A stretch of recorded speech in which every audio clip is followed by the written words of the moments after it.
Os pais ao templo levam o Cristo. No templo, o próprio templo se oferece, e quem à lei nada devia, à lei dos homens obedece. Celebrando a festa da apresentação de Jesus no templo, é assim que a liturgia das horas canta o profundo mistério, onde Jesus, embora Deus encarnado, foi submetido à lei dos homens, juntamente com sua mãe Maria, a fim de cumprir o preceito mosaico. A festa de hoje é muito rica de significado e para entendê-la mais uma vez a gente tem que recorrer lá ao Antigo Testamento. 2 leis foram cumpridas nesse dia, sendo a primeira aquela do Levítico, que previa a purificação da mulher após o parto por causa do natural fluxo de sangue, motivo de impureza para o povo de Israel. E como se dava esse rito de purificação? Bom, havia no templo um local isolado e reservado para isso, onde a esposa, auxiliada pelo marido ou por alguma amiga, era mergulhada na água até cobrir a cabeça em sinal de purificação.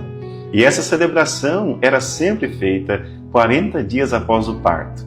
Aqui está o primeiro grande mistério da festa de hoje. Segundo você, Maria precisava passar por essa purificação?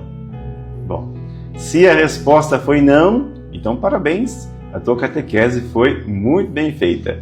De fato, Nossa Senhora não tinha do que ser purificada, pois era cheia de graça, ou melhor ainda, sem pecado algum, portava nos braços a própria graça de Deus que se fez homem, seu Filho Jesus Cristo. E por que então que ela se submeteu a esse rito?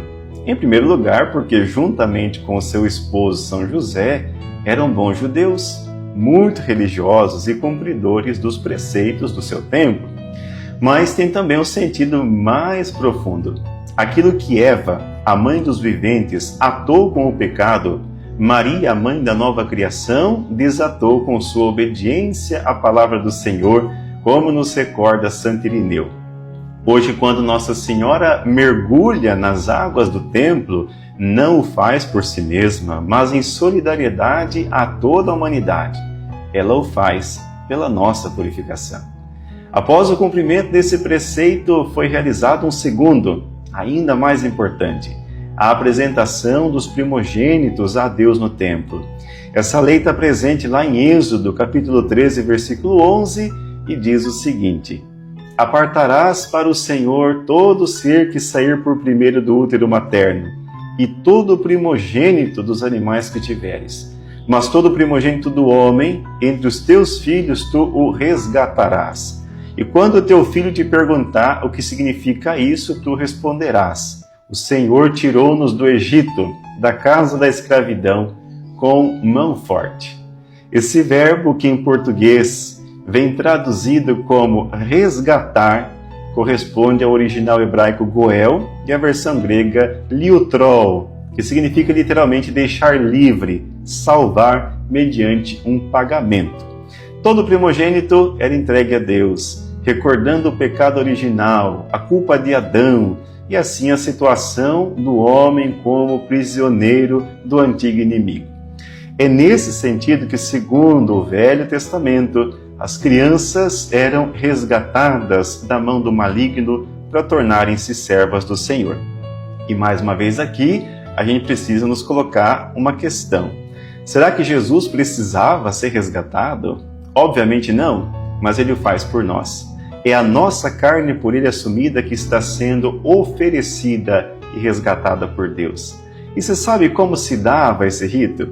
A criança a ser apresentada era colocada numa bandeja de ouro e os pais a ofereciam ao sacerdote que, recebendo o recém-nascido, perguntava por 3 vezes se o pai e a mãe gostariam de resgatar a criança ou confiá-la aos cuidados do templo. Isso também era possível, tá? Aliás, era uma grande honra. Muitas famílias da época deixavam seus filhos aos cuidados do templo, onde receberiam a melhor educação possível naquele contexto. Seriam formados pelos grandes doutores de Israel e, em troca, trabalhariam para a manutenção da casa de Deus. Cabia aos pais responderem: queremos resgatar ou confiar o nosso filho ao templo. Só não nos esqueçamos que se tratava sempre do primogênito homem, o que tinha muito valor naquela cultura.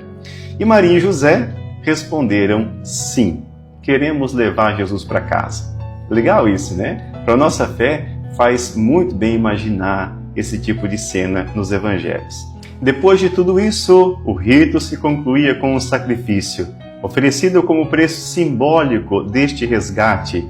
Os ricos entregavam animais de grande porte, enquanto que os pobres entregavam aquilo que podiam pagar. Em geral, 2 pombinhas, e esta foi a oferta da Sagrada Família de Nazaré. No finalzinho do Evangelho, nós vemos 2 personagens muito relevantes, Simeão e uma profetisa chamada Ana. E como o tempo é curto, falemos apenas do primeiro. Simeão estava entre aqueles que esperavam o retorno do Senhor. Neste ponto entra a primeira leitura do profeta Malaquias, que fala da esperança de que Deus um dia retornaria ao templo. Recordemos que a Arca da Aliança, que outrora era guardada no templo, havia desaparecido no século VI a.C., mesma época que a primeira leitura foi escrita. E a partir daquele momento, começou toda uma expectativa do retorno da Arca ao Templo de Jerusalém, como nós ouvimos no Salmo. Ó portas, levantai vossos frontões, elevai-vos bem mais alto, antigas portas, a fim de que o Rei da Glória possa entrar.